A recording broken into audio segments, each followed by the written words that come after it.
Yan, good day po mga ka-farm. Update ko lang po kayo dito sa ating pinabreed na inahin doon sa ating bur. Yan po siya ngayon. Bali, 25 days na po siya mula po noong sampahan ng bur natin. 25 days, hindi naman na ulit nag-reheat itong ating inahin. So malamang buntis to, pero hintayin pa natin hanggang 42 days para ma-confirm kung talagang buntis or hindi. Yan po yung unang na-breed ng bur natin. First time din to na gagawing inahin. Yan siya, isang black na baboy.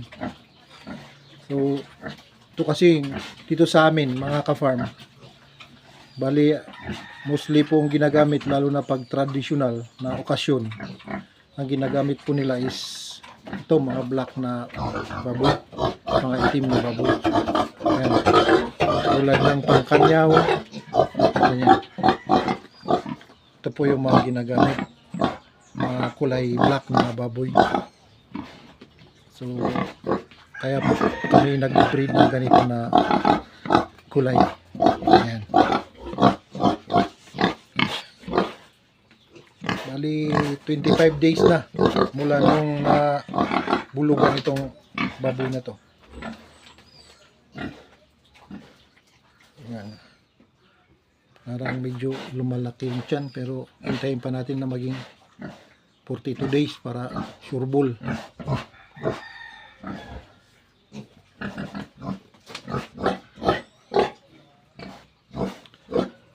Naman yung natira dun sa ating mga big, bali 6 na lang itong natira. Kinuha na yung siyam. Ayan.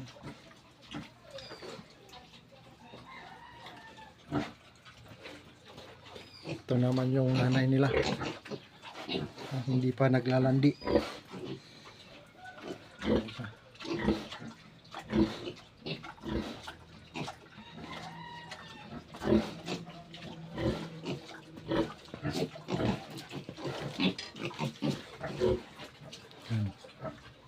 Uli 4 na itim at saka 2 puti yung natira. Yung 2 dito may nagpa-reserve, pero hanggang ngayon hindi pa naman tumatawag kung kukunin niya o hindi.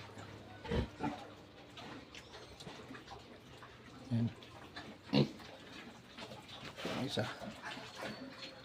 Basta itong kulungan kasi isang araw na umulan dito sa amin.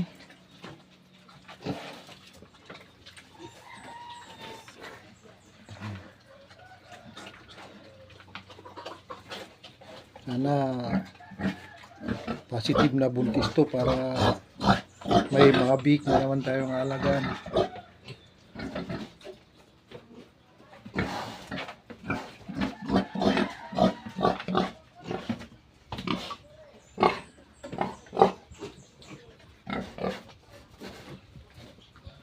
Katatapos lang nilang kumain, pero parang kulang niya.